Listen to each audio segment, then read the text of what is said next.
How to get webhook URL on Discord.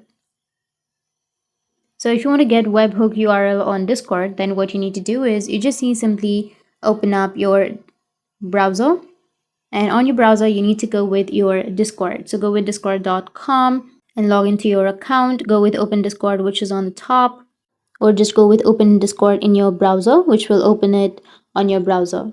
Once you've logged in, now you just need simply go with a server, any server that you're comfortable with. Once you're under the server, now you just need simply go with the top left, which has that drop down, and you need to go with server settings. Now once you open your server settings, you just need simply go with an option of integrations, which are under your apps. So tap on integrations, and here you will have a webhook. So if you've already created a webhook, then you just need simply go and copy the URL.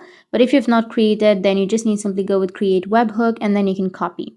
So that's how you can get webhook URL on your Discord. And if you have any questions, feel free to comment below. Thanks for watching.